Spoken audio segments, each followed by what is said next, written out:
Live stream ਨੂੰ ਤੁਸੀਂ ਦੇਖ ਸਕਦੇ ਹੋ। ਅਸੀਂ ਇਹ ਵੀ ਚਾਹਾਂਗੇ, ਇਹ ਵੀ ਦੱਸ ਦਈਏ ਤੁਹਾਨੂੰ ਕਿ ਜੋ ਜਿਸ ਤਰ੍ਹਾਂ ਕਿ ਸਾਡੇ ਜੋ ਪ੍ਰੋਗਰਾਮ YouTube ਤੇ ਲਾਈਵ ਚੱਲਦੇ ਸਨ ਉਹ ਹੁਣ ਸ਼ੁਰੂ ਹੋ ਚੁੱਕੇ ਹਨ। ਤੁਸੀਂ ਇਹਨਾਂ ਨੂੰ ਤੁਸੀਂ ਜੋ ਸਾਡੇ ਪ੍ਰੋਗਰਾਮ ਨੇ ਤੁਸੀਂ YouTube ਤੇ ਜਾ ਕੇ ਇਸ ਨੂੰ ਲਾਈਵ ਦੇਖ ਸਕਦੇ ਹੋ। ਔਰ ਅਸੀਂ ਚਾਹਾਂਗੇ ਕਿ ਤੁਸੀਂ ਸਾਡੇ ਨਾਲ ਇਸੇ ਤਰ੍ਹਾਂ ਹੀ ਜੁੜੇ ਰਹਿਣਾ ਔਰ ਵੱਧ ਤੋਂ ਵੱਧ ਸਾਡੇ TV 84 ਨੂੰ ਵੱਧ ਤੋਂ ਵੱਧ ਸਪੋਰਟ ਵੀ ਕਰਨਾ। Thank you so much. ਹੁਣ ਆਪਾਂ ਸ਼ੁਰੂ ਕਰਦੇ ਹਾਂ ਅੱਜ ਦੇ ਅਹਿਮ ਇਸ਼ੂ, ਪਰ ਉਸ ਤੋਂ ਪਹਿਲਾਂ ਅਸੀਂ ਡਾਕਟਰ ਸਾਹਿਬ ਕੋਲ ਪੁੱਛਾਂਗੇ ਉਹਨਾਂ ਦਾ ਵੀਕਐਂਡ।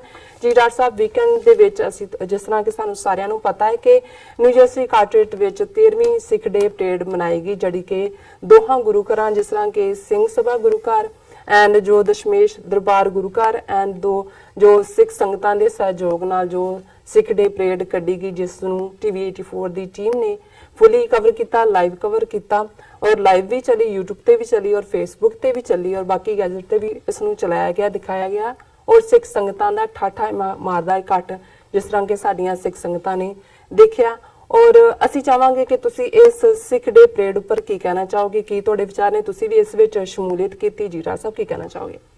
ਦੇਖੋ 13ਵੀਂ ਇਹ ਸਿੱਖ ਡੇ ਪਰੇਡ ਸੀ ਔਰ ਜ਼ਾਹਰ ਹੈ ਕਿ 13 ਸਾਲ ਪਹਿਲਾਂ ਇਸ ਦੀ ਸ਼ੁਰੂਆਤ ਕਾਰਟਰੇਟ ਸਿਟੀ ਦੇ ਸਿਟੀ ਹਾਲ ਦੇ ਬਾਹਰ ਅਮਰੀਕਨ ਔਰ ਨਿਊ ਜਰਸੀ ਦੇ ਝੰਡੇ ਦੇ ਨਾਲ ਸਿੱਖਾਂ ਦਾ ਕੇਸਰੀ ਨਿਸ਼ਾਨ ਸਾਹਿਬ ਚਲਾ ਕੇ ਹੋਈ ਸੀ। ਮੇਅਰ ਨੇ ਉਸ ਨੂੰ ਨਿਸ਼ਾਨ ਸਾਹਿਬ ਨੂੰ ਅਨਫਰਲ ਕੀਤਾ ਸੀ ਔਰ 13 ਸਾਲ ਤੋਂ ਇਹ ਇੱਕ ਇਵੈਂਟ ਐਸਟੈਬਲਿਸ਼ ਹੋ ਗਈ ਹੈ। ਇਸ ਵਾਰ ਵੀ ਸਾਰੀ ਸਿਟੀ ਕੌਂਸਲ ਔਰ ਮੇਅਰ ਉਹਨਾਂ ਨੇ ਅੱਗੇ ਹੋ ਕੇ ਨਿਸ਼ਾਨ ਸਾਹਿਬ ਲਹਿਰਾਇਆ ਜੀ ਔਰ ਇਸ ਵਾਰ ਵਿਸ਼ੇਸ਼ ਤੌਰ ਤੇ ਡਾਕਟਰ ਇਕਤਦਾਰ ਕਰਾਮਤ ਚੀਮਾ ਇੰਗਲੈਂਡ ਤੋਂ ਚੀਫ ਗੈਸਟ ਦੇ ਤੌਰ ਤੇ ਉਹਨਾਂ ਨੂੰ ਇਨਵਾਈਟ ਕੀਤਾ ਹੋਇਆ ਸੀ ਔਰ ਸਾਡੀ TV 84 ਦੀ ਟੀਮ ਵੀ with the latest new equipment, ਜਿਹਦੇ ਕਰਕੇ ਹੁਣ ਲਾਈਵ, ਕਿਉਂਕਿ ਇੱਕ ਥਾਂ ਤੋਂ ਲਾਈਵ ਕਰਨਾ ਈਜ਼ੀ ਹੁੰਦਾ ਹੈ ਜਦੋਂ ਤੁਸੀਂ 3 ਸੈਗਮੈਂਟਸ ਦੇ ਵਿੱਚ ਕਰਦੇ ਹੋ। ਜ਼ਾਹਰ ਹੈ ਪਹਿਲਾ ਇਕੱਠ ਸਿਵਿਕ ਉਸ ਸੈਂਟਰ 'ਚ ਹੁੰਦਾ ਜੀ ਕਿਉਂਕਿ ਪਹਿਲਾਂ ਹੀ ਢਾਡੀ ਸਿੰਘ ਲੱਗਦੇ ਨੇ, ਫਿਰ ਸਿਰਫ ਮੇਅਰ ਦਾ ਹੀ ਐਡਰੈਸ ਹੁੰਦਾ ਔਰ ਸਿੱਖ ਸੰਗਤਾਂ ਦੇ ਲਈ ਜਿਹੜਾ ਹੈ ਉਹ ਚਾਹ ਪਾਣੀ ਦਾ ਪ੍ਰਬੰਧ ਹੁੰਦਾ ਹੈ। ਸੋ ਉਹ ਬਰੀਫ 35-40 ਮਿੰਟ ਦਾ ਪ੍ਰੋਗਰਾਮ ਹੁੰਦਾ ਹੈ, ਉਸ ਨੂੰ ਵੀ ਸਾਡੀ ਟੀਮ ਨੇ ਜਿਹੜਾ ਬੜੀ ਖੂਬਸੂਰਤੀ ਨਾਲ ਕਵਰ ਕੀਤਾ। ਫਿਰ ਮਾਰਚ ਹੁੰਦਾ ਹੈ, ਗੁਰੂ ਗ੍ਰੰਥ ਸਾਹਿਬ ਦੀ ਸਵਾਰੀ, 5 ਪਿਆਰੇ, 5 ਨਿਸ਼ਾਨ ਸਾਹਿਬ, ਅੱਗੇ ਨਗਾਰਾ ਔਰ ਉਸ ਦੇ ਨਾਲ ਦੂਸਰਾ ਫਲੋਟ ਜਿਹੜਾ ਹੈ, ਕਿਉਂਕਿ ਸਿੱਖੀ ਮੀਰੀ ਪੀਰੀ ਦਾ ਕਨਸੈਪਟ ਹੈ ਔਰ ਜ਼ਾਹਰ ਹੈ ਮੌਜੂਦਾ ਦੌਰ ਦੇ ਵਿੱਚ ਪਿਛਲੇ 4 ਦਹਾਕਿਆਂ ਤੋਂ ਜਿਹੜਾ ਸਾਡਾ ਕੌਮੀ ਘਰ ਖਾਲਿਸਤਾਨ ਬਣਾਉਣ ਦੇ ਲਈ ਸੰਘਰਸ਼ ਹੈ, ਉਸ ਦੀ ਰਿਪਰੈਜ਼ੈਂਟੇਸ਼ਨ ਵੀ ਪੂਰੇ ਦੂਸਰੇ ਫਲੋਟ ਦੇ ਨਾਲ ਹੁੰਦੀ ਹੈ, ਜਿਹਦੇ 'ਚ ਵੱਡੇ ਆਕਾਰ ਦੀ ਸੰਤ ਪਿੰਡਾਂ ਵਾਲਿਆਂ ਦੀ ਪਿਕਚਰ, ਸ਼ਹੀਦ ਸਿੰਘਾਂ ਦੀਆਂ ਪਿਕਚਰਸ ਔਰ ਰੈਫਰੈਂਡਮ 2020 ਦੇ ਬੈਨਰ। ਕਿਉਂਕਿ ਇਸ ਵਾਰ ਹੋਰ ਵੀ ਉਤਸ਼ਾਹ ਵਾਲੀ ਗੱਲ ਹੈ ਕਿ 6 ਜੂਨ ਨੂੰ ਲਿੰਕਨ ਮੈਮੋਰੀਅਲ ਵਾਸ਼ਿੰਗਟਨ ਦੇ ਵਿੱਚ ਰੈਫਰੈਂਡਮ 2020 ਦੀ ਇੱਕ ਵੱਡੀ ਰੈਲੀ ਘੱਲੂਘਾਰਾ ਦਿਵਸ ਦੀ 35ਵੀਂ ਸਾਲਾਨਾ ਯਾਦ ਨੂੰ ਸਮਰਪਿਤ ਹੋ ਰਹੀ ਹੈ ਔਰ ਇਸ ਪਰੇਡ ਦੇ ਵਿੱਚ ਵੀ ਸਿੱਖ ਯੂਥ ਆਫ ਅਮਰੀਕਾ ਔਰ ਸਿੱਖ ਫਾਰ ਜਸਟਿਸ, ਸ਼੍ਰੋਮਣੀ ਅਕਾਲੀ ਦਲ ਅੰਮ੍ਰਿਤਸਰ, ਜਿਹੜੀਆਂ ਸਾਰੀਆਂ ਹੀ ਪੰਥਕ ਧਿਰਾਂ ਨੇ, ਉਹਨਾਂ ਦੇ ਜਿਹੜੇ ਐਕਟਿਵਿਸਟ ਨੇ ਵੱਡੀ ਗਿਣਤੀ 'ਚ ਮੌਜੂਦ ਸਨ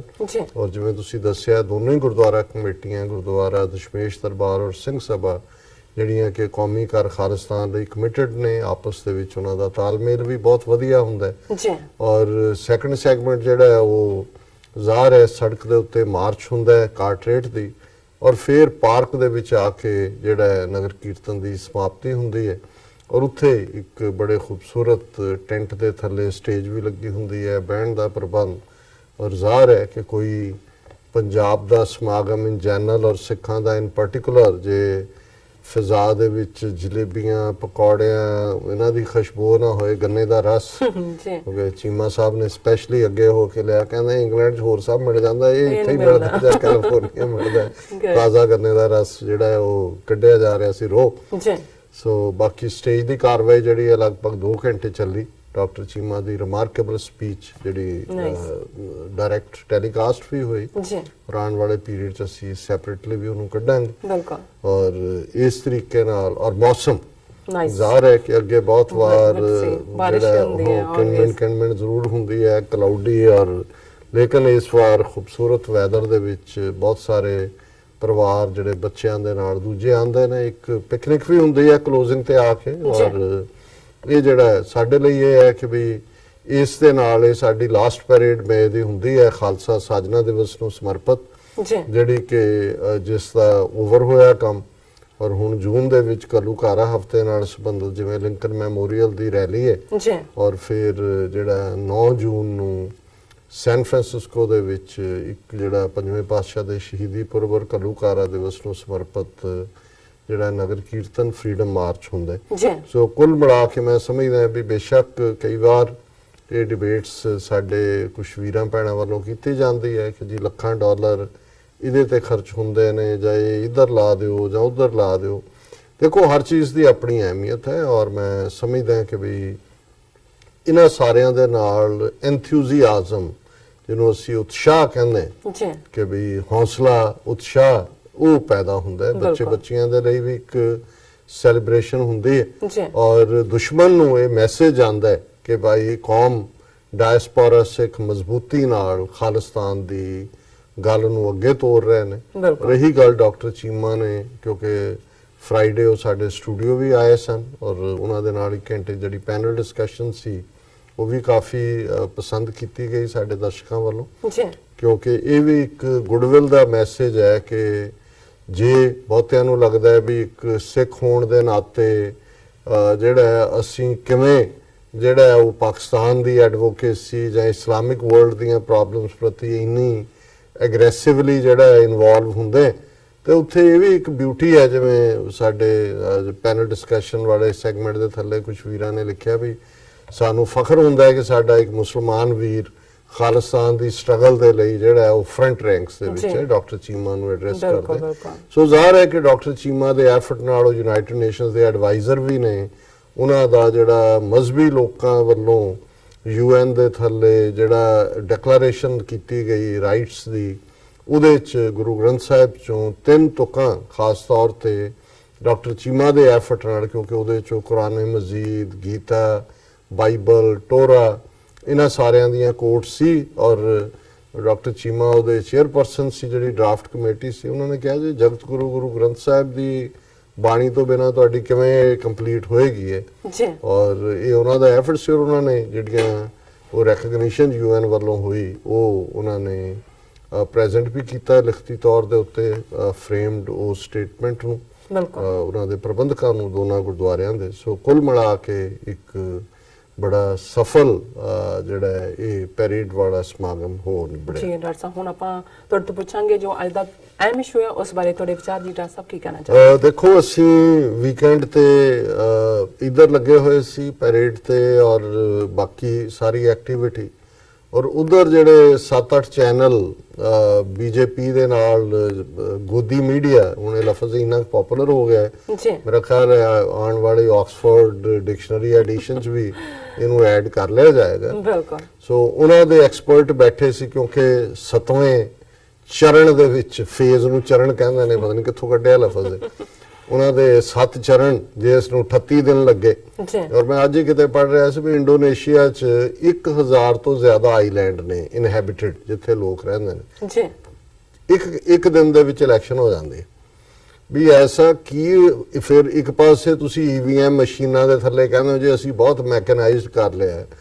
ਹੁਣ ਕਿਸੇ ਵੀ ਮੁਲਕ ਦੇ ਵਿੱਚ, ਅਮਰੀਕਾ 'ਚ ਵੀ ਦੇਖ ਲਓ, ਇਲੈਕਸ਼ਨ ਹੁੰਦੀ ਹੈ ਨਾਲ ਦੇ ਨਾਲ ਰਿਜ਼ਲਟ ਹੁੰਦਾ। ਸੋ ਇਹ ਵੀ ਇਹਨਾਂ ਦੀ ਸਾਜ਼ਿਸ਼ੀ 7 ਹਫ਼ਤੇ ਦੇ ਵਿੱਚ, ਆਪਣੇ 5 ਹਫ਼ਤੇ ਦੇ ਵਿੱਚ, ਕਿਉਂਕਿ 38 ਦਿਨ ਲੱਗੇ, ਸੋ ਜ਼ਾਹਿਰ ਹੈ 6 ਹਫ਼ਤੇ ਕਲੋਜ਼ ਟੂ 6 ਹਫ਼ਤੇ ਤੁਸੀਂ ਸਾਲ ਦੇ, ਤੁਹਾਡਾ ਇੰਨਾ ਇੰਪੋਰਟੈਂਟ ਟਾਈਮ, ਸਾਰਾ ਨੇਸ਼ਨ ਉਹਨੇ ਗ੍ਰਾਈਂਡਿੰਗ ਹਾਲਟ ਹੈ। ਔਰ ਇਹਨਾਂ 6-7 ਹਫ਼ਤੇ 'ਚ ਦੁਨੀਆ ਦੀਆਂ ਕੰਡੀਸ਼ਨਸ ਬਦਲਦੀਆਂ ਨੇ, ਕਿਵੇਂ ਉਹ ਇਫੈਕਟ ਕਰਦਾ ਵੋਟਰਾਂ ਦੇ ਉੱਤੇ। ਜਿਹਨੇ ਸ਼ੁਰੂਆਤ ਕੀਤੀ ਤੇ ਜਿਹੜਾ ਐਂਡ ਹੋਇਆ 6 ਹਫ਼ਤੇ 'ਚ ਪੂਰੀ ਦੁਨੀਆ ਜਾਂ ਭਾਰਤ ਦਾ ਸਾਰਾ ਸਿਨੈਰੀਓ ਬਦਲਿਆ ਹੁੰਦਾ ਹੈ ਦੂਜਿਆਂ ਨੂੰ। ਪਰ ਇਹ ਇਹਨਾਂ ਨੂੰ ਸੂਟ ਕਰਦਾ ਇਸ ਵਾਰ ਤਾਂ, ਕਿਉਂਕਿ ਸਾਰਾ ਕੁਝ ਹੀ ਸਟੇਜ ਮੈਨੇਜਡ ਹੈ ਮੋਦੀ ਦੇ ਥੱਲੇ।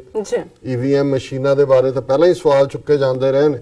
ਸੋ ਇਹ ਸਟੇਜ ਮੈਨੇਜ ਦਾ ਵੀ ਜਦੋਂ ਅਖੀਰਲਾ ਫੇਜ਼ ਆਇਆ ਤੇ ਐਨ ਇੱਧਰ ਵੋਟਾਂ ਪੈਣੀਆਂ ਸੀ, ਮੋਦੀ ਜਾ ਕੇ ਕੇਦਾਰਨਾਥ ਹਿਮਾਲਿਆ ਦੀ ਗੁਫਾ 'ਚ ਵੜ ਗਿਆ ਕੈਮਰਾ ਲੈ ਕੇ। ਉਹ ਅਸੀਂ ਦੂਸਰੇ ਸੈਗਮੈਂਟ 'ਚ ਡਿਸਕਸ ਕਰਾਂਗੇ ਕਿ ਵੀ ਰੂਮ ਸਰਵਿਸ ਵੀ ਆ ਉੱਥੇ, ਤੇ ਕੈਮਰਾ ਲੈ ਕੇ ਵੀ ਮੋਦੀ ਜਿਹੜਾ ਉਹ ਸਮਾਧੀ 'ਚ ਲੀਨ ਹੋ ਗਿਆ। ਨਹੀਂ, ਉਹ ਸ਼ਾਮ ਨੂੰ ਨਿਕਲਿਆ, ਫਿਰ ਗੁਜਰਾਤ ਪਹੁੰਚ ਗਏ ਕਿ ਇਹ ਸਾਰਾ ਫਰਾਡ। ਔਰ ਉਸ ਤੋਂ ਬਾਅਦ ਫਿਰ ਉਹਨਾਂ ਦੇ ਗੋਦੀ ਮੀਡੀਆ ਦੇ ਮਾਹਿਰ ਆ ਗਏ ਕੋਈ ਟਾਈਮਜ਼ ਨਾਓ, ਕੋਈ ਰਿਪਬਲਿਕ ਟੀਵੀ, ਕੋਈ ਏਬੀਪੀ, ਕੋਈ ਫਲਾਣਾ, ਤੇ ਸਭ ਨੇ ਕਿਉਂਕਿ ਹੁਣ ਇਹ ਦੇਖਣਾ ਪਏਗਾ, ਕਿਉਂਕਿ ਇਹਨੂੰ ਓਪੀਨੀਅਨ ਪੋਲ ਜਾਂ ਐਗਜ਼ਿਟ ਪੋਲ ਦਾ ਨਾਮ ਦਿੰਦੇ ਨੇ। ਹਾਲਾਂਕਿ ਇਹਦਾ ਨਾਂ ਹੀ ਗਲਤ ਹੈ, ਐਗਜ਼ਿਟ ਪੋਲ ਨੇ। ਇੱਕ ਜ਼ਮਾਨਾ ਸੀ ਜਿਹਨੂੰ ਬਾਅਦ 'ਚ ਭਾਰਤ ਦਾ ਇਲੈਕਸ਼ਨ ਕਮਿਸ਼ਨ ਨੇ ਬੈਨ ਕਰ ਦਿੱਤਾ। ਐਗਜ਼ਿਟ ਪੋਲ ਹੁੰਦਾ ਹੈ ਕਿ ਜਦੋਂ ਉਹਨਾਂ ਦੇ ਜਿਹੜੇ ਬੂਥ ਨੇ ਐਗਜ਼ਿਟ ਪੋਲ ਵਾਲਿਆਂ ਦੇ ਸਿਲੈਕਟ ਪੋਲਿੰਗ ਸਟੇਸ਼ਨਸ ਦੇ ਬਾਹਰ ਡਿਸਟੈਂਸ ਤੇ ਲੱਗ ਜਾਂਦੇ ਸੀ ਜੀ, ਔਰ ਜਿਹੜੇ ਲੋਕ ਵੋਟ ਦੇ ਕੇ ਨਿਕਲੇ ਉਹਨਾਂ ਚੋਂ ਇੱਕ ਕ੍ਰਾਸ ਸੈਕਸ਼ਨ ਉਹਨੂੰ ਪਿਕ ਕਰਦੇ ਸੀ। ਉਹਨਾਂ ਦੀ ਆਇਡੈਂਟੀਟੀ ਨੋਨ ਨਹੀਂ ਸੀ। ਉਹਨਾਂ ਨੂੰ ਕਹਿੰਦੇ ਸੀ ਕਿ ਵੀ ਤੁਸੀਂ ਅੰਦਰ ਕਿਹਨੂੰ ਵੋਟ ਪਾਈ ਹੈ ਔਰ ਕਿਹਨੂੰ ਤੁਸੀਂ ਸਮਝਦੇ ਹੋ, ਵੀ ਇਹਦੇ 'ਚ ਵੀ ਤੁਸੀਂ ਸਾਨੂੰ ਸੈਂਪਲ ਦੇ ਦਿਓ। ਉਹ ਜਿਹੜੇ ਨੇ ਉਹਨਾਂ ਦੀ ਕੋਈ ਆਇਡੈਂਟੀਟੀ ਵੋਟਰ ਜਾਂ ਕੌਣ ਨੇ ਉਹਦੇ 'ਚ ਪਾ ਦਿੰਦੇ ਸੀ ਔਰ ਉਹਦੇ ਤੇ ਆਧਾਰਿਤ ਜਿਹੜਾ ਇਹਨੂੰ ਐਗਜ਼ਿਟ ਪੋਲ ਕਹਿੰਦੇ ਸੀ ਕਿ ਵੀ ਜੋ ਹੀ ਜਿਹੜੇ ਵੋਟਰ ਪਾ ਕੇ ਨਿਕਲੇ ਉਹਨਾਂ ਤੇ ਬੇਸਡ ਕੀ ਹੈ। ਹੁਣ ਨਾ ਤਾਂ ਉਹਨੂੰ ਐਗਜ਼ਿਟ ਪੋਲ ਕਹਿੰਦੇ ਨੇ, ਪਰ ਹੁੰਦਾ ਇਹ ਹੈ ਵੀ ਉਹ ਕਿਉਂਕਿ ਬੈਨ ਹੈ, ਦਿਨ ਬਾਅਦ ਜਾਂ 2 ਦਿਨ ਬਾਅਦ ਕੁਝ ਸਿਲੈਕਟ ਇਲਾਕਿਆਂ 'ਚ, ਆਬਾਦੀਆਂ 'ਚ ਜਾ ਕੇ, ਘਰਾਂ 'ਚ ਜਾ ਕੇ ਜਿਨ੍ਹਾਂ ਦੀ ਆਇਡੈਂਟੀਟੀ ਪਤਾ, ਹੁਣ ਕਿਹੜਾ ਬੰਦਾ ਜਿਹਦਾ ਐਡਰੈਸ ਪਤਾ ਜਾਂ ਉੱਥੇ ਕੋਈ ਚੈਨਲ ਆਇਆ ਉਹ ਕਹੇਗਾ ਜੀ ਮੈਂ ਬੀਜੇਪੀ ਨੂੰ ਪਾਈ ਹੈ ਜਾਂ ਨਹੀਂ ਪਾਈ ਜਾਂ ਦੂਜੇ ਨੂੰ, ਉਹ ਤਾਂ ਹੁੰਦਾ। ਸੋ ਪਹਿਲੀ ਗੱਲ ਤਾਂ ਈਵਨ ਜਿਹੜੀ ਸਾਰਿਆਂ ਦੀ ਜਿਹੜੇ 6-7 ਚੈਨਲ ਆਪਣੇ ਆਪ ਨੂੰ ਇਹ ਗੋਦੀ ਮੀਡੀਆ ਦੇ ਬੜੇ ਐਕਸਪਰਟ ਔਰ ਜੀ ਵਾਈਡ ਰੇਂਜਿੰਗ ਔਰ ਇਹਨਾਂ ਕਿਸੇ ਨੇ ਮੈਥਡੋਲੋਜੀ ਐਕਸਪਲੇਨ ਨਹੀਂ ਕੀਤੀ ਕੀ ਹੈ, ਪਰ ਇਹ ਓਪੀਨੀਅਨ ਪੋਲ ਦਾ ਤਰੀਕਾ ਇਹ ਹੈ। ਔਰ ਆਪਣੇ ਰੱਖੋ ਕਿ ਵੈਸੇ ਹੀ ਉਹਨਾਂ ਦੀ ਟਾਸਕ ਇਹ ਲੱਗੀ ਹੋਈ ਹੈ ਵੀ ਉਹਨਾਂ ਨੇ ਸ਼ੋਅ ਕਰਨਾ ਹੈ ਕਿ ਵੀ ਬੀਜੇਪੀ ਇਨ ਗੁੱਡ ਲਾਈਟ ਹੈ। ਸੋ ਜ਼ਾਹਰ ਹੈ ਕਿ ਵੀ ਇਹ ਜਿੰਨੇ ਉਹਨਾਂ ਦੇ ਓਪੀਨੀਅਨ ਪੋਲ ਜਿਹੜੇ ਨੇ ਕਮੋਵੇਸ਼ ਜਿਹਨੂੰ ਕਹਿੰਦੇ ਨੇ ਘੱਟ ਜਾਂ ਵੱਧ, ਉਹਨਾਂ ਨੇ ਨਾ ਸਿਰਫ ਮੋਦੀ ਨੂੰ ਜਿਤਾਇਆ ਆਪਣੇ ਸਿਰ ਤੇ 300 ਤੋਂ ਜ਼ਿਆਦਾ ਸੀਟਾਂ, ਬੀਜੇਪੀ ਨੂੰ 306 ਸੀਟਾਂ। ਹੁਣ ਕਿਉਂਕਿ ਸਾਨੂੰ ਵੀ ਉਸ ਤੋਂ ਬਾਅਦ ਆਇਆ, ਬਹੁਤ ਸਾਰਿਆਂ ਦੇ ਮੈਸੇजेस ਆਏ ਪਿਛਲੇ ਵੀਕਐਂਡ, ਕੱਲ ਵੀ ਚੱਲ ਰਿਹਾ ਸੀ ਜੀ, ਅੱਜ ਵੀ ਇਸ ਦੇ ਉੱਤੇ ਸੀ। ਔਰ ਮੈਂ ਵੀ ਜਿਹੜੇ ਸਾਡੇ ਇੰਡੀਪੈਂਡੈਂਟ ਸੋਰਸ ਨੇ ਭਾਰਤੀ ਨਕਸ਼ੇ ਦੇ ਵਿੱਚ, ਉਹਨਾਂ ਨਾਲ ਮੈਂ 1 to 1 ਗੱਲ ਵੀ ਕੀਤੀ। ਮੈਂ ਵੀ ਬੜਾ ਕਲੋਜ਼ਲੀ ਸਾਰੇ ਓਪੀਨੀਅਨ ਪੋਲਸ ਨੂੰ ਮੋਨੀਟਰ ਵੀ ਕੀਤਾ, ਪਲੱਸ ਜਿਹੜਾ ਇਹ ਜਾਣਨਾ ਵੀ ਚਾਹਿਆ, ਦੇਖਣਾ ਵੀ ਚਾਹਿਆ।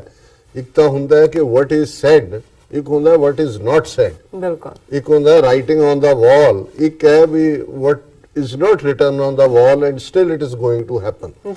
ਤੇ ਹੁਣ ਜਿਹੜਾ ਮੈਂ ਉਸ ਦੇ ਵਿੱਚ ਤਾਂ ਨਹੀਂ ਜਾਣਾ ਚਾਹੁੰਦਾ ਕਿ ਕਿਹਨੂੰ ਕੀ ਦਿੱਤਾ, ਪਰ ਇਸ ਸਾਰੇ ਦੇ ਵਿੱਚ ਇਹਨਾਂ ਨੇ ਇਸ ਗੱਲ ਦੇ ਉੱਤੇ ਪੂਰੀ ਸਟੈਂਪ ਲਾ ਦਿੱਤੀ ਕਿ ਮੋਦੀ ਦੀ ਸਰਕਾਰ ਬਣ ਗਈ, ਪਹਿਲਾਂ ਨਾਲੋਂ ਵੀ ਜ਼ਿਆਦਾ ਉਹ ਮੈਜੋਰਟੀ ਨਾਲ 300 ਤੋਂ ਜ਼ਿਆਦਾ ਸੀਟਾਂ। ਔਰ ਬਾਕੀ ਫਿਰ ਸਟੇਟ ਵਾਈਜ਼ ਬ੍ਰੇਕਅਪ ਹੈ। ਯੂਪੀ ਦੇ ਵਿੱਚ ਵੀ ਬੀਜੇਪੀ ਨੂੰ ਜਿਹੜਾ ਹੈ ਉਹ 80 ਸੀਟਾਂ ਚੋਂ 60 ਤੋਂ 65 ਤੱਕ ਪਹੁੰਚਾ ਦਿੱਤਾ ਹੈ। ਵੈਸਟ ਬੰਗਾਲ ਦੇ ਵਿੱਚ ਅੱਧੋ ਅੱਧ ਕਰਤਾ ਹੈ। ਦੂਜਾ ਹੁਣ ਜੇ ਤੁਸੀਂ ਥੋੜੀ ਜਿਹੀ ਵੀ ਲਫ਼ਜ਼ ਮੈਂ ਸਮਾਰਟਨੈਸ ਨਾ ਵੀ ਇਸਤੇਮਾਲ ਕਰਾਂ, ਥੋੜੀ ਜਿਹੀ ਚੁਕੰਨਾਪਨ ਵਾਲੀ ਲਾਈਨ ਦੇਖੋ ਤੇ ਤੁਹਾਨੂੰ ਚੀਜ਼ਾਂ ਜਿਹਨੂੰ ਕਹਿੰਦੇ ਨੇ ਕਿ they seem to fall in place. ਬਿਲਕੁਲ ਮੋਦੀ ਨੇ 5 ਸਾਲ ਦੇ ਵਿੱਚ ਕੋਈ ਪ੍ਰੈਸ ਕਾਨਫਰੰਸ ਨਹੀਂ ਕੀਤੀ। ਜੋ ਹੀ ਚੋਣਾਂ ਦਾ ਅਖੀਰਲਾ ਫੇਜ਼ ਖਤਮ ਹੋਇਆ, ਅਮਿਤ ਸ਼ਾਹ ਬੀਜੇਪੀ ਦਾ ਪ੍ਰੈਜ਼ੀਡੈਂਟ, ਔਰ ਇਸ ਗੱਲ ਦਾ ਧਿਆਨ ਰਹੇ ਕਿ ਇਹ 3 ਚੋਰ ਨੇ ਵੱਡੇ ਜਿਹੜੇ ਆਰਐਸਐਸ ਦੇ ਬਲੂ ਆਈਡ ਬॉय ਨੇ। ਨੰਬਰ 1 ਮੋਦੀ, ਨੰਬਰ 2 ਅਮਿਤ ਸ਼ਾਹ ਔਰ ਨੰਬਰ 3 ਅਰੁਣ ਜੇਤਲੀ। ਹੁਣ ਇਹਨਾਂ ਤਿੰਨਾਂ ਦੀਆਂ ਜਿਹੜੀਆਂ ਚੋਰਾਂ ਵਾਲੀਆਂ ਔਰ ਠੱਗਾਂ ਵਾਲੀਆਂ ਸ਼ਕਲਾਂ ਜਿਹੜੇ ਸਾਡੇ ਦਰਸ਼ਕ ਆਪਣੀਆਂ ਅੱਖਾਂ ਦੇ ਸਾਹਮਣੇ ਲਿਆਣ, ਔਰ ਇਹਨਾਂ ਤਿੰਨਾਂ ਦੇ ਕਿਰਦਾਰ ਔਰ ਇਸ ਸਾਰੇ ਮੁੱਦੇ ਦੇ ਉੱਤੇ ਓਪੀਨੀਅਨ ਪੋਲਸ ਨਾਲ ਜੁੜੀ ਹੋਈ ਜੋ ਤੁਸੀਂ ਗੱਲ ਦੇਖੋਗੇ ਤੇ ਗੱਲ ਸਮਝਣੀ ਜਿਹੜੀ ਆ ਉਹ ਔਖੀ ਨਹੀਂ ਹੈ ਕਿ 23 ਤਰੀਕ ਨੂੰ ਜਦੋਂ ਕਿ ਐਕਚੁਅਲ ਨਤੀਜੇ ਨਿਕਲਣੇ ਨੇ ਉਦੋਂ ਕੀ ਹੋਣ ਜਾ ਰਿਹਾ।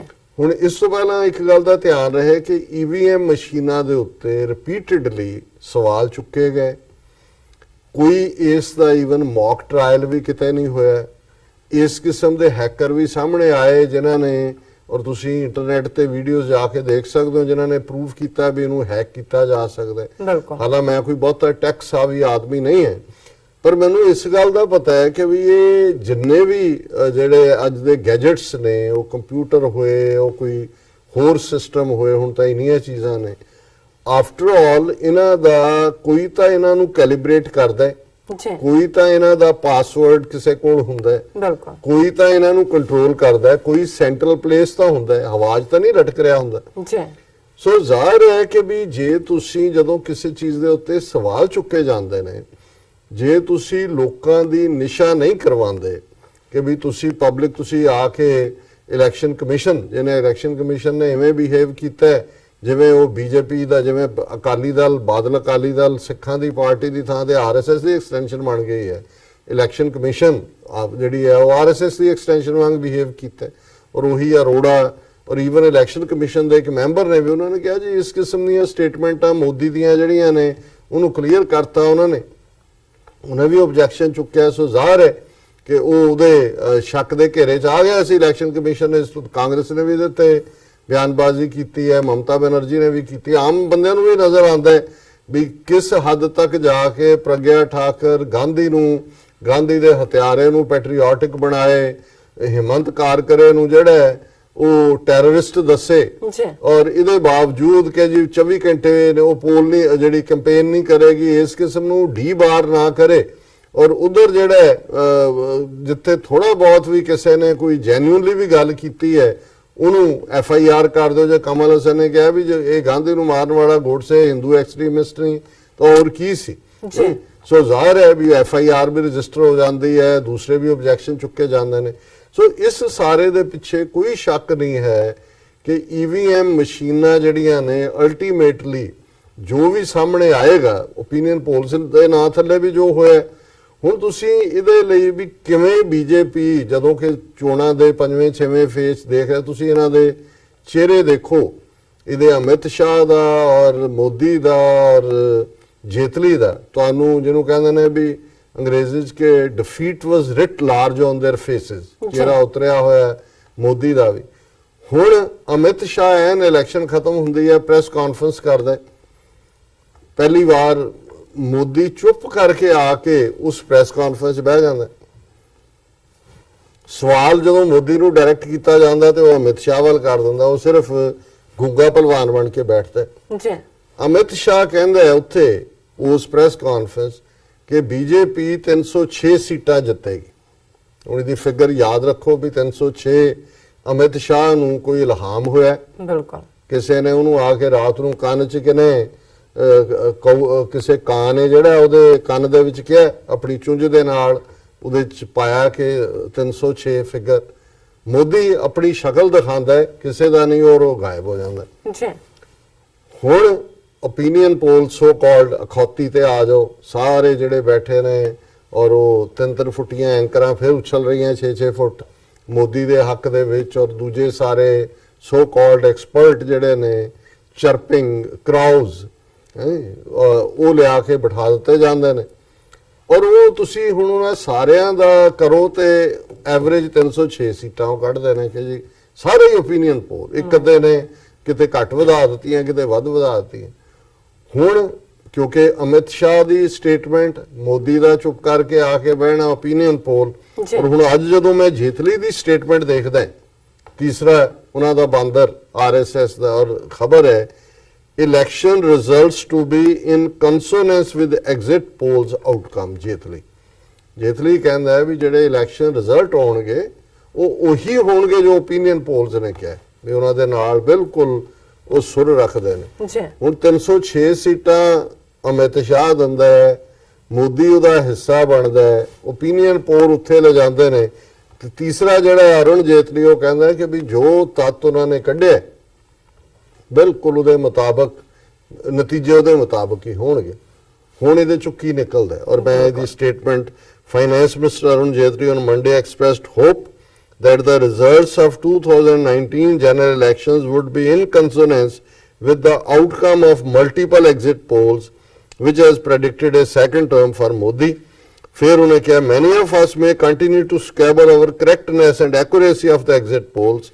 The hard reality is that when multiple exit polls convey the same message, the direction of the result broadly would be in consonance with his message, Jaitley said in a blog post, the message of the exit polls। ਹੁਣ ਇਹਦੇ ਤੇ ਉਹ blog ਲਿਖ ਰਿਹਾ ਹੈ, ਉਹ ਇਹ ਕਹਿੰਦਾ ਹੈ ਕਿ ਵੀ ਸਾਡੇ ਚੋਂ ਬਹੁਤ ਸਾਰੇ ਭਾਵੇਂ ਇਹਦੇ ਤੇ ਆਰਗੂ ਕਰਨ ਕਿ ਜੀ ਐਗਜ਼ਿਟ ਪੋਲ ਠੀਕ ਨੇ ਕਿ ਨਹੀਂ, ਪਰ ਸੱਚੀ ਗੱਲ ਇਹ ਹੈ ਕਿ ਜਿਹੜੇ ਮਲਟੀਪਲ ਐਗਜ਼ਿਟ ਪੋਲ ਨੇ ਉਹ ਇੱਕੋ ਹੀ ਮੈਸੇਜ ਦੇ ਰਹੇ ਨੇ, ਔਰ ਇਹ ਮੈਸੇਜ ਜਿਹੜਾ ਉਹ ਅਲਟੀਮੇਟਲੀ ਇਹੀ ਹੈ ਕਿ ਅਸੀਂ ਜਿੱਤ ਰਹੇ ਹਾਂ ਔਰ ਅਸੀਂ ਜਿੱਤਾਂਗੇ ਸ਼ਾਨ ਦੇ ਨਾਲ। ਜੀ ਹੁਣ ਗੱਲ ਉਹਨਾਂ ਨੂੰ ਲੱਗਾ ਕਿ ਵੀ ਕੱਲ ਨੂੰ ਇਲੈਕਸ਼ਨ ਕਮਿਸ਼ਨ ਦੀ ਜਿਹੜੀ ਹੈ ਸਟ੍ਰੈਟਜੀ ਉਸ ਦੇ ਉੱਤੇ ਵੀ ਔਰ ਈਵੀਐਮ ਮਸ਼ੀਨਾਂ ਨੂੰ ਉਹੀ ਕੰਟਰੋਲ ਕਰਦੇ ਨੇ, ਪਰ ਉਹ ਆਲਰੇਡੀ ਸ਼ੱਕ ਦੇ ਘੇਰੇ 'ਚ ਨੇ ਕਿ ਉਹਨਾਂ ਨੇ ਮੋਦੀ ਔਰ ਬੀਜੇਪੀ ਨੂੰ ਫੇਵਰ ਕੀਤਾ ਹੈ।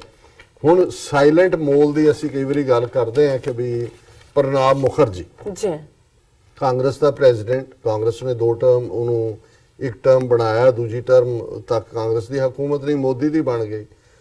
ਮੋਦੀ ਦੇ ਨਾਲ ਗਿਟਮਿਟ ਨਾਗਪੁਰ ਦੇ ਵਿੱਚ ਆਰਐਸਐਸ ਦੇ ਐਨੂਅਲ ਫੰਕਸ਼ਨ ਦੇ ਵਿੱਚ ਪ੍ਰੀਜ਼ਾਈਡ ਕਰਨ ਪਹੁੰਚ ਜਾਂਦਾ। ਹੁਣ ਇਹ ਸਾਰੇ ਪੀਰੀਅਡ 'ਚ ਚੁੱਪ ਰਿਹਾ। ਹੁਣ ਆਰਐਸਐਸ ਨੂੰ ਬੀਜੇਪੀ ਨੂੰ ਪਤਾ ਹੈ ਕਿ ਵੀ ਇਲੈਕਸ਼ਨ ਕਮਿਸ਼ਨ ਔਰ ਈਵੀਐਮ ਮਸ਼ੀਨਾਂ ਜਦੋਂ ਇਹ 23 ਤਰੀਕ ਨੂੰ ਨਤੀਜੇ ਆਉਣਗੇ ਔਰ ਇਹ ਇਸ ਲਾਈਨ ਤੇ ਜਿਹੜੇ ਹੋਣਗੇ ਤੇ ਇਹਦੇ ਤੇ ਉੱਥੇ ਤਾਂ ਰਾਈਟਿੰਗ ਹੋ ਜਾਏਗੀ, ਸਿਵਲ ਵਾਰ ਤੱਕ ਦੀ ਸਿਚੁਏਸ਼ਨ ਬਣੇਗੀ। ਕਿਉਂਕਿ ਅੱਜ ਮੈਂ ਜਿਨ੍ਹਾਂ ਨਾਲ ਵੀ ਗੱਲ ਕੀਤੀ ਉਹਨਾਂ ਨੇ ਕਿਹਾ ਵੀ ਇਹਨਾਂ ਦੇ ਕੋਲ ਜਦੋਂ ਨਤੀਜੇ ਆਏ ਲੋਕਾਂ ਦੇ ਵਿੱਚ ਬਹੁਤ ਗੁੱਸਾ ਹੈ, ਬਿਲਕੁਲ ਸਿਮਰਿੰਗ ਐਂਗਰ ਹੈ। ਔਰ ਜੇ ਤੁਸੀਂ ਇਸ ਸਾਰੇ ਜਿਹੜਾ ਗੋਦੀ ਮੀਡੀਆ ਦਾ ਦੇਖੋ, ਜਦੋਂ ਇਹ ਈਵਨ ਇਲੈਕਸ਼ਨ 6-7 ਹਫ਼ਤੇ ਚੱਲ ਰਹੀ ਸੀ ਔਰ 5-6 ਹਫ਼ਤੇ ਔਰ ਉਸੇ ਦੌਰਾਨ ਕੈਂਪੇਨਿੰਗ ਵੀ, ਇਹ ਖੁਦ ਕਹਿੰਦੇ ਸੀ ਜੀ there is no Modi wave, ਕੋਈ ਮੋਦੀ ਵੇਵ ਨਹੀਂ। ਫਿਰ ਉਹਨਾਂ ਨੂੰ ਲੱਗਿਆ ਕਿ ਵੀ ਜੇ ਨਤੀਜੇ ਅਦਰਵਾਈਜ਼ ਇਹਨਾਂ ਦੀ ਫੇਵਰ 'ਚ ਕੱਢਣੇ ਨੇ ਤੇ ਕੁਝ ਤਾਂ ਤੁਹਾਨੂੰ ਕਹਿ, ਫਿਰ ਆਲ ਆਫ ਅ ਸਡਨ ਜਿਹੜੀ ਸਟੇਟਮੈਂਟ ਬਦਲੀ, ਉਹਨਾਂ ਨੇ ਕਿਹਾ ਜੀ there is no Modi wave, there is Modi undercurrent, ਕਿ ਥੱਲੇ ਜਿਹੜਾ ਕਰੰਟ ਚੱਲ ਰਿਹਾ ਉਹ ਮੋਦੀ ਦਾ ਚੱਲ ਰਿਹਾ, ਉੱਤੇ ਕੋਈ ਵੇਵ ਨਹੀਂ ਚੱਲ ਰਹੀ। ਫਿਰ ਕਿਉਂਕਿ ਸਟੇਟ ਵਾਈਜ਼ ਬ੍ਰੇਕਅਪ ਦੇਣਾ ਪੈਣਾ ਸੀ ਵੀ ਯੂਪੀ ਦੇ ਵਿੱਚ ਤਾਂ ਸੋਸ਼ਲਿਸਟ ਔਰ ਬਹੁਜਨ ਉਹ 80 ਚੋਂ 60 ਸੀਟਾਂ ਤੱਕ ਜਿਹੜਾ ਉਹਨਾਂ ਦਾ ਪੂਰਾ ਕੰਟਰੋਲ ਹੈ, ਵੈਸਟ ਬੰਗਾਲ 'ਚ ਵੀ।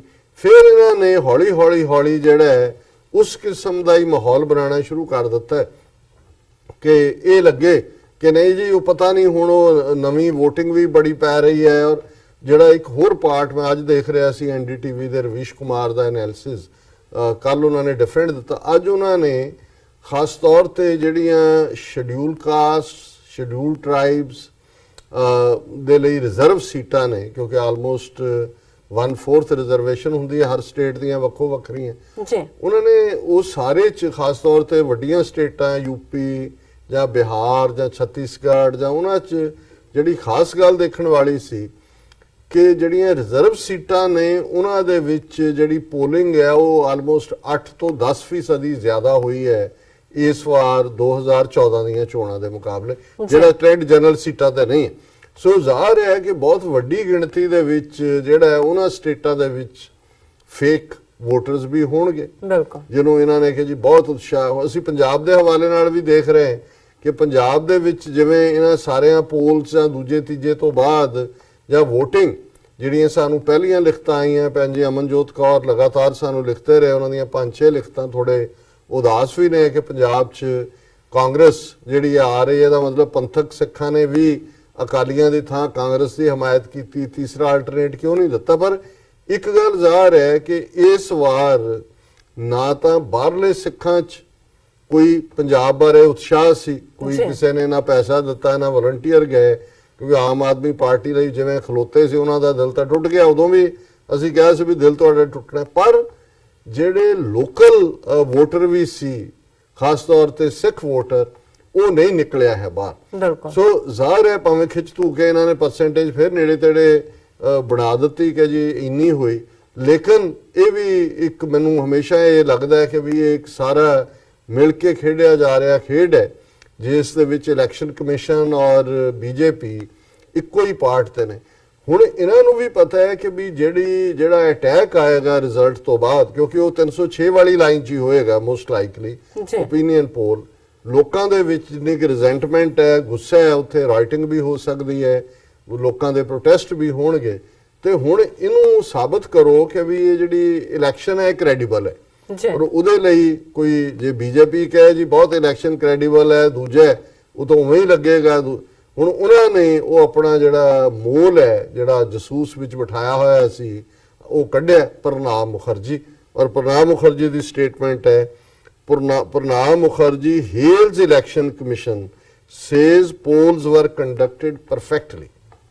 ਪ੍ਰਣਾਬ ਜਦੋਂ ਸਾਰਾ ਭਾਰਤ ਦੇ ਸਾਰੇ ਚੀਕਾਂ ਮਾਰ ਰਹੇ ਨੇ ਕਿ ਇਲੈਕਸ਼ਨ ਕਮਿਸ਼ਨ ਨੇ ਬਹੁਤ ਧੱਕਾ ਕੀਤਾ, ਪੂਰਾ ਉਹਨਾਂ ਨੇ, ਔਰ ਈਵੀਐਮ ਮਸ਼ੀਨਾਂ ਵੱਲ ਗੱਲ ਜਾ ਰਹੀ ਹੈ, प्रणब मुखर्जी कह रहे और इन्हें कहा कि at a time when election commission is under fire from opposition parties for being biased, former President Pranab Mukherjee on Monday lauded the role of the poll panel, saying 2019 Lok Sabha polls were conducted perfectly. Perfect ਦੇ ਵਿੱਚ ਤਾਂ ਫਿਰ ਕਿਸੇ ਦੀ ਹੋਰ edition ਦੀ ਲੋੜ ਹੀ ਨਹੀਂ ਹੁੰਦੀ। ਤੁਸੀਂ ਕਹੋ ਜੀ try to behave fairly ਜਾਂ maybe some discrepancies but still perfect। ਇਹਦਾ ਮਤਲਬ ਇਹ ਹੈ ਕਿ ਜੋ ਨਤੀਜੇ ਉਹ ਆਣਗੇ ਉਹਨਾਂ ਨੂੰ ਰੱਬ ਵੀ ਨਹੀਂ ਬਦਲ ਸਕਦਾ, ਕਿਉਂਕਿ ਪਰਫੈਕਟ ਤਾਂ ਰੱਬ ਹੀ ਹੈ। ਬਾਕੀ ਅਸੀਂ ਤਾਂ ਨਹੀਂ ਪਰਫੈਕਟ ਹੈਗੇ, ਜਾਂ ਉਹਦਾ ਗੁਰੂ ਪਰਫੈਕਟ ਹੈ, ਨਬੀ ਪਰਫੈਕਟ ਹੈ ਜਿਹੜਾ ਰੱਬ ਨੇ ਭੇਜਿਆ। ਹੋਰ ਤਾਂ ਭੁੱਲਣ ਅੰਦਰ ਸਭ ਕੋ ਭੁੱਲ ਗੁਰੂ ਕਰਤਾਰ ਹੈ, ਸਾਡਾ ਗੁਰਬਾਣੀ ਦਾ ਫਰਮਾਨ ਹੈ।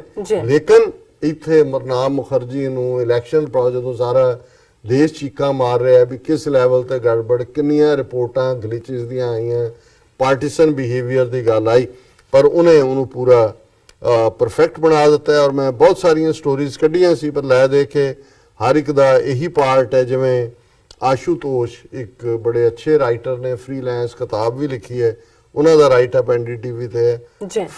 I find exit polls hard to believe, will wait for May 23rd, ਕਿ ਵੀ ਇਹਨਾਂ ਦੇ ਉੱਤੇ ਯਕੀਨ ਨਹੀਂ ਕੀਤਾ ਜਾ ਸਕਦਾ, ਪਰ ਅਸੀਂ ਮਈ 23 ਤੱਕ ਜਿਹੜਾ ਉਹ ਵੇਟ ਕਰਾਂਗੇ। ਔਰ ਇਸੇ ਤਰ੍ਹਾਂ ਇਹ ਜਿਹੜਾ ਇੱਕ ਹੋਰ ਰਾਈਟ ਅਪ ਦੇ ਵਿੱਚ ਜਗਮੋਹਨ ਸਿੰਘ ਹੋਰਾਂ ਨੇ ਕਿਹਾ, election commission of India misses huge steps in festival of democracy. ਉਹਨਾਂ ਨੇ ਕਿਹਾ ਵੀ ਇਹ ਜਿਹੜੀ ਸਭ ਤੋਂ ਹਾਰੀ ਹੋਈ ਪਾਰਟੀ ਹੈ, while the last phase of general elections is to be concluded on 19 May with the possibility of a hung parliament looming large, there is one party which has already lost the elections and also the trust of the people, the Election Commission of India। ਉਹਨਾਂ ਨੇ ਕਿਹਾ ਜੀ ਬਾਕੀ ਤਾਂ ਕਿਹੜੀ party ਜਿੱਤੇਗੀ ਕਿਹੜੀ ਹਾਰੇਗੀ, ਪਰ ਇੱਕ ਪਾਰਟੀ ਆਲਰੇਡੀ ਡੈਮੋਕ੍ਰੇਸੀ ਦਾ ਔਰ ਲੋਕਾਂ ਦਾ ਵਿਸ਼ਵਾਸ ਗਵਾ ਚੁੱਕੀ ਹੈ, ਹਾਰ ਚੁੱਕੀ ਪਾਰਟੀ ਹੈ, ਉਹ ਹੈ ਇਲੈਕਸ਼ਨ ਕਮਿਸ਼ਨ ਆਫ ਇੰਡੀਆ। ਪਰ ਤੁਹਾਡਾ ਪ੍ਰਣਬ ਮੁਖਰਜੀ ਪ੍ਰੈਜ਼ੀਡੈਂਟ ਉਹ ਤਾਂ ਕਹਿ ਰਿਹਾ ਪਰਫੈਕਟਲੀ। ਔਰ ਸਾਡੇ ਵਿਊਅਰ ਉਸਮਾਨ ਤਾਲਬ ਜੀ ਨੇ ਡੈਨਮਾਰਕ ਤੋਂ ਸਾਨੂੰ ਲਿਖਿਆ ਸੀ, ਔਰ ਉਹਦੇ ਚ ਉਹਨਾਂ ਨੇ ਇਹ ਕਿਹਾ ਕਿ BJP will not be in a position to exit ਕਿ ਗਵਰਨਮੈਂਟ ਬਣਾਉਣ ਦੀ। Exit polls is from Modi media telling lies about results, ਕਿ ਆਪਣੇ ਸਿਰ ਤੇ ਤਾਂ ਬਣਾ ਨਹੀਂ ਸਕਦੇ। ਇਹ ਓਪੀਨੀਅਨ ਪੋਲ ਤੋਂ ਬਾਅਦ ਇਹਨਾਂ ਨੇ ਲਿਖਿਆ ਕਿ ਝੂਠ ਬੋਲਿਆ। Modi have limited options now. I think Hindutva's will not let it go so easily. They will again make a drama and try to announce emergency. Your views on the current situation? ਉਹਨਾਂ ਨੇ ਕਿਹਾ ਕਿ ਵੀ ਔਰ ਇਸ ਗੱਲ ਦੀ possibility ਨੂੰ ਇਨਕਾਰਿਆ ਨਹੀਂ ਜਾ ਸਕਦਾ ਜਿਹੜੀ ਉਸਮਾਨ ਤਾਲਿਬ ਜੀ ਨੇ ਕਹੀ ਹੈ ਕਿ ਇਨ ਕੇਸ ਜਦੋਂ ਇਹਦੇ ਰਿਜ਼ਲਟ ਆਉਂਦੇ ਨੇ, ਅਜੇ 2 ਦਿਨ ਵਿਚਾਲੇ ਨੇ, ਔਰ ਲੋਕਾਂ ਦੇ ਵਿੱਚ ਜੇ ਇਸ ਦੇ ਉੱਤੇ ਰਿਜ਼ੈਂਟਮੈਂਟ ਹੁੰਦੀ ਹੈ ਜਿਹਦੀ ਕੁਆਇਟ ਪੋਸਿਬਿਲਿਟੀ ਹੈ, ਤੇ ਮੋਦੀ ਸਟਿਲ ਇਨ ਪਾਵਰ ਹੈ। ਘੱਟੋ ਘੱਟ ਪਾਕਿਸਤਾਨ 'ਚ ਭਾਵੇਂ ਉਹਨਾਂ ਦੀ ਹੋਰ ਪ੍ਰੋਬਲਮ ਮੁਲਕ ਦੀਆਂ ਚੱਲ ਰਹੀਆਂ ਨੇ, ਪਰ ਇੱਕ ਗੱਲ ਤਾਂ ਉਹਨਾਂ ਨੇ ਚੰਗੀ ਕੀਤੀ ਹੋਈ ਹੈ ਵੀ ਇਲੈਕਸ਼ਨਾਂ ਤੋਂ ਪਹਿਲਾਂ ਜਿਹੜੀ ਐਗਜ਼ਿਸਟਿੰਗ ਗਵਰਨਮੈਂਟ ਹੁੰਦੀ ਹੈ ਉਹ ਇਲੈਕਸ਼ਨਾਂ ਨਹੀਂ ਕਰਵਾਉਂਦੀ, ਉਹ ਸਾਰੇ ਸਟੈਪ ਡਾਊਨ ਕਰਦੇ ਨੇ। ਇੱਕ ਨਿਊਟਰਲ ਸਾਰਿਆਂ ਦੀ ਕੰਸੈਂਸਸ ਦੇ ਨਾਲ ਜਿਹੜੀ ਇਹ ਗਵਰਨਮੈਂਟ ਫਾਰਮੇਸ਼ਨ ਹੁੰਦੀ ਹੈ ਜਿਹੜੀ ਕਿ ਇਲੈਕਸ਼ਨਾਂ ਕਰਵਾਉਂਦੀ ਹੈ। ਹੁਣ ਇਸ ਮਾਮਲੇ 'ਚ ਕੀ ਹੈ ਵੀ ਜਿਹੜੀ ਕਰੰਟ ਗਵਰਨਮੈਂਟ ਹੈ ਉਹਨੇ ਤਾਂ ਇਨਫਲੂਐਂਸ ਕੀਤਾ ਹੀ ਕੀਤਾ, ਇਲੈਕਸ਼ਨ ਕਮਿਸ਼ਨ ਨੂੰ ਵੀ ਕੀਤਾ, ਮੀਡੀਆ ਨੂੰ ਵੀ ਕੀਤਾ, ਅਫਸਰਸ਼ਾਹੀ ਨੂੰ ਵੀ ਕੀਤਾ। ਪਰ ਜੇ ਲੋਕਾਂ ਦੇ ਵਿੱਚ ਰਿਜ਼ੈਂਟਮੈਂਟ ਹੋ ਕੇ ਗੱਲ ਰਾਈਟਸ ਤੱਕ ਪਹੁੰਚ ਜਾਂਦੀ ਹੈ ਤੇ ਫਿਰ ਇਹ ਆਪਸ਼ਨ ਵੀ, ਕਿਉਂਕਿ ਉਹ ਪ੍ਰਾਈਮ ਮਿਨਿਸਟਰ ਹੈ ਇਨ ਫੁੱਲ ਕੈਪੈਸਿਟੀ, ਇਹ ਵੀ ਆਪਸ਼ਨ ਉਹਦੇ ਕੋਲ ਹੈ ਕਿ ਉਹ ਸਟੇਟ ਆਫ ਐਮਰਜੈਂਸੀ ਲਾ ਕੇ ਬਾਕੀ ਸਾਰਾ ਸੰਵਿਧਾਨ ਸਿਵਲ ਲਿਬਰਟੀ ਨੂੰ ਵੀ ਖਤਮ। ਤੇ ਜੇ ਕੁਝ ਨਹੀਂ ਹੁੰਦਾ 306 ਸੀਟਾਂ ਦੇ ਨਾਂ ਥੱਲੇ ਇਧਰੋਂ ਉਧਰੋਂ ਹੋਰ ਵੀ ਹਕੂਮਤ ਬਣ ਜਾਂਦੀ ਹੈ। ਕਰਨਾ ਇਹਨਾਂ ਨੇ ਫਿਰ ਵੀ ਉਹੀ ਹੈ ਜਿਵੇਂ ਉਹਨਾਂ ਦੇ ਗਿਰੀਰਾਜ ਸਿੰਘ ਇੱਕ ਮਿਨਿਸਟਰ ਨੇ ਕਿਹਾ ਸੀ ਕਿ ਲਾਸਟ ਇਲੈਕਸ਼ਨਸ ਹੋਣਗੀਆਂ। ਔਰ ਜਿਹੜੇ ਸਾਡੇ ਬਹੁਤ ਜ਼ਬਰਦਸਤ ਐਨਾਲਿਸਟ ਨੇ ਉਹ ਤਾਂ ਰਾਦਰ ਉਹਨਾਂ ਨੇ ਖੁਸ਼ੀ ਦਾ ਇਜ਼ਹਾਰ ਕੀਤਾ, ਕਹਿੰਦੇ ਕਿਉਂ, ਕਹਿੰਦੇ ਜੀ ਬਸ ਇਹ ਮੋਦੀ ਤੋੜ ਸਕਦਾ ਭਾਰਤ ਨੂੰ, ਹੋਰ ਤਾਂ ਕੋਈ ਤੋੜ ਨਹੀਂ ਸਕਦਾ। ਉਹ ਕਹਿੰਦੇ ਜੀ ਤੁਸੀਂ ਤਾਂ ਨਹੀਂ ਇਹ ਗੱਲ ਕਹਿ ਸਕਦੇ, ਪਰ ਅਸੀਂ ਜ਼ਰੂਰ ਕਹਿੰਦੇ ਕਿ ਮੋਦੀ ਨੂੰ ਜਿਹੜਾ ਇਹ ਬਣ ਜਾਣਾ ਚਾਹੀਦਾ, ਨਹੀਂ ਵੀ ਇਹ ਤਾਂ ਐਮਰਜੈਂਸੀ ਲਾ ਕੇ ਬਣ ਜਾਏ, ਇਹ ਸਾਡਾ ਕੰਮ ਸੌਖਾ ਕਰ ਦਿੰਦਾ। ਸੋ ਕੁੱਲ ਮਿਲਾ ਕੇ ਅਸੀਂ ਜਦੋਂ ਇਸ ਸਾਰੇ ਨੂੰ ਦੇਖ ਰਹੇ ਹਾਂ ਤੇ ਫਿਰ ਜ਼ਾਹਰ ਹੈ ਜਿਵੇਂ ਅਲਾਮਾ ਇਕਬਾਲ ਨੂੰ ਕੋਟ ਕੀਤਾ ਜਾਂਦਾ, ਉਹਨਾਂ ਨੇ ਕਿਹਾ ਜੀ ਡੈਮੋਕ੍ਰੇਸੀ ਉਹ ਇਹਨਾਂ ਦਾ ਮਗਰਬ ਦਾ ਕਨਸੈਪਟ ਹੈ ਵੈਸਟ ਦਾ, ਜਿਸ ਨੂੰ ਤੋਲਿਆ ਨਹੀਂ ਜਾਂਦਾ, ਗਿਣਿਆ ਜਾਂਦਾ। ਗਿਣਿਆ ਜਾਂਦਾ। ਤੇ ਜੇ ਹੁਣ ਗਿਣਨ ਵਾਲੇ ਵੀ ਬੰਦੇ ਨਹੀਂ ਰਹੇ, ਅੱਗੇ ਤਾਂ ਬੰਦੇ ਹੱਥਾਂ ਨਾਲ ਗਿਣਦੇ ਸੀ, ਮਸ਼ੀਨਾਂ ਹੀ ਗਿਣ ਰਹੀਆਂ। ਤੇ ਮਸ਼ੀਨਾਂ ਤੇ ਉਹ ਜਿਵੇਂ ਮੈਂ ਕਿਹਾ ਸੀ ਵੀ ਸੋਮਾਲੀਆ ਦੇ ਵਿੱਚ ਚੋਣਾਂ ਹੋਣੀਆਂ ਸੀ, ਉਹਨਾਂ ਨੇ EVM ਮਸ਼ੀਨਾਂ ਮੰਗੀਆਂ ਕਿ ਜੀ ਅਸੀਂ ਤੁਹਾਨੂੰ ਪੇ ਕਰਾਂਗੇ, ਸਾਨੂੰ ਵੀ ਦਿਓ। ਜੀ। ਤੇ ਜਦੋਂ ਉਹਦੇ ਨਤੀਜੇ ਆਏ ਤਾਂ ਹਾਹਾਕਾਰ ਮਚ ਗਈ ਸੋਮਾਲੀਆ 'ਚ ਕਿ ਸਾਰੀਆਂ ਸੀਟਾਂ ਤੇ ਬੀਜੇਪੀ ਜਿੱਤ ਰਹੀ ਹੈ। Oh my God। ਕਿਉਂਕਿ ਉਹਦਾ ਪੁਆਇੰਟ ਉਹਦਾ ਹੀ ਬਣਾਇਆ ਹੋਇਆ ਸੀ, ਉਹ ਕੱਢਿਆ ਨਹੀਂ ਨਾ ਪੁਰਛਾ ਉਹਨੇ ਬੀਜੇਪੀ ਵਾਲਾ। ਸੋ ਇਹ ਜਿਹੜੇ ਸਾਰੇ ਨੇ ਓਪੀਨੀਅਨ ਪੋਲ ਹੋਣ, EVM ਮਸ਼ੀਨਾਂ ਹੋਣ, ਉਹ ਤਾਂ ਫਿਰ ਜਿਹੜਾ ਹੈ ਹੁਣ ਇਹਨਾਂ ਦਾ ਇਹ ਅੰਗਰੇਜ਼ੀ 'ਚ ਚੋਣ ਨੂੰ ਪੋਲ ਕਹਿੰਦੇ ਨੇ। ਜੀ। ਹੁਣ ਇਹਨਾਂ ਦੇ ਪੋਲ ਦਾ ਖੋਲ ਤੇ ਖੋਲ ਦਾ ਪੋਲ, ਇਹਨਾਂ ਦਾ ਪੋਲ ਕੌਣ ਖੋਲੇਗਾ? ਪੋਲਾਂ ਦਾ। ਜੀ। ਸੋ ਜ਼ਾਹਰ ਹੈ ਕਿ ਇਹ ਇੱਕ ਲੋਕਾਂ ਦੇ ਨਾਲ 1 ਬਿਲੀਅਨ 300 ਮਿਲੀਅਨ ਲੋਕਾਂ ਦੇ ਨਾਲ ਫਰਾਡ ਹੈ। ਬਿਲਕੁਲ। ਔਰ ਇਹੀ ਸਿਸਟਮ 72 ਸਾਲਾਂ ਤੋਂ ਪਹਿਲਾਂ ਕਿਸੇ ਹੋਰ ਤਰੀਕੇ ਨਾਲ ਜਿਹੜਾ ਹੈ ਲੋਕਾਂ ਦੇ ਨਾਲ। ਔਰ ਇਸ ਵਾਰ ਤੇ ਇਹ ਸੀ ਕਿ ਕੋਈ ਵੀ ਇਸ਼ੂ, ਜਿਹੜੇ ਇੰਨੇ ਇਸ਼ੂ ਨੇ ਉਹ ਸਾਰੇ ਹੀ ਗਾਇਬ ਕਰਕੇ ਮੋਦੀ ਭਲਵਾਨ ਵੀ ਬਣ ਗਿਆ। ਮੋਦੀ ਨੇ ਪੁਲਵਾਮਾ ਤੋਂ ਲੈ ਕੇ ਬਾਲਾਕੋਟ ਚ ਪਹੁੰਚ ਗਿਆ, ਫਿਰ ਹੁਣ ਉਹ ਗੁਫਾ ਚੋਂ ਐਨ ਉੱਡ ਕੇ, ਕਿਸੇ ਨੇ ਵੀਡੀਓ ਵੀ ਬਣਾਈ ਹੈ ਕਿ ਗੁਫਾ ਚੋਂ ਸਿੱਧਾ ਉਤਰ ਕੇ ਫਿਰ ਉਹ ਗੁਜਰਾਤ ਦੇ ਵਿੱਚ ਉਤਰਦਾ ਹੈ। ਪਰ ਅਸੀਂ ਦੂਸਰੇ ਸੈਗਮੈਂਟ ਚ ਡਿਸਕਸ ਕਰਾਂਗੇ। ਜੀ ਡਾਕਟਰ ਸਾਹਿਬ, ਤੁਹਾਡਾ ਬਹੁਤ ਬਹੁਤ ਸ਼ੁਕਰੀਆ। ਤੁਸੀਂ ਪਹਿਲਾ ਇਸ਼ੂ ਸਾਡੇ ਦਰਸ਼ਕਾਂ ਨਾਲ ਸਾਂਝਾ ਕੀਤਾ ਹੈ। ਇੱਥੇ ਲੈਣਾ ਬ੍ਰੇਕ ਪੇਜ ਤੋਂ ਪਹਿਲਾਂ ਅਸੀਂ ਆਪਣੇ ਦਰਸ਼ਕਾਂ ਤੇ ਸਰੋਤਿਆਂ ਨੂੰ ਅਪੀਲ ਤੇ ਬੇਨਤੀ ਕਰਦੀ ਹੈ ਵੀਅਰਸ, ਜਿਸ ਤਰ੍ਹਾਂ ਕਿ ਤੁਸੀਂ ਜਾਣਦੇ ਹੋ ਕਿ TV84 ਇੱਕ ਪੰਥਕ ਚੈਨਲ ਹੈ। TV84 ਸਿੱਖਾਂ, ਕਸ਼ਮੀਰੀਆਂ ਤੇ ਭਾਰਤੀਆਂ ਨੌਰਥ ਈਸਟ ਸਟੇਟਾਂ ਦੇ ਲੋਕਾਂ ਦੇ ਸਵੈ ਨਿਰਣੇ ਦੇ ਹੱਕਾਂ ਦਾ ਹਾਮੀ ਹੈ। ਅਸੀਂ ਚਾਹਾਂਗੇ ਕਿ ਤੁਸੀਂ TV84 ਦੀ ਚੜ੍ਹਦੀ ਕਲਾ ਲਈ ਵੱਧ ਤੋਂ ਵੱਧ ਡੋਨੇਟ ਕਰੋ। ਡੋਨੇਟ ਕਰਨ ਲਈ ਸਾਡੀ ਵੈਬਸਾਈਟ tv84.tv ਤੇ ਜਾ ਕੇ ਪੇਪਲ ਦੀ ਵਰਤੋਂ ਕਰਕੇ ਵਨ ਟਾਈਮ ਡੋਨੇਟ ਕਰ ਸਕਦੇ ਹੋ, ਮੰਥਲੀ ਡੋਨੇਟ ਵੀ ਕਰ ਸਕਦੇ ਹੋ। ਤੁਸੀਂ TV84 ਦੇ ਨਾਮ ਤੇ ਚੈੱਕ ਬਣਾ ਕੇ ਸਾਨੂੰ ਮੇਲ ਵੀ ਕਰ ਸਕਦੇ ਹੋ ਸਾਡੇ ਇਸ ਪਤੇ ਤੇ 36-01 37th Avenue, Long Island City, New York 11101 USA, ਜਾਂ ਫਿਰ ਤੁਸੀਂ ਸਾਨੂੰ ਫੋਨ ਰਾਹੀਂ ਵੀ ਸੰਪਰਕ ਕਰ ਸਕਦੇ ਹੋ ਸਾਡੇ ਫੋਨ ਨੰਬਰ ਤੇ 5164060694। Thank you so much viewers. ਤੁਸੀਂ ਨਾਲ ਇਸ ਤਰ੍ਹਾਂ ਬਣੇ ਰਹਿਣਾ। ਮਿਲਦੇ ਹਾਂ ਛੋਟੇ ਜਿਹੇ ਬ੍ਰੇਕ ਤੋਂ ਬਾਅਦ।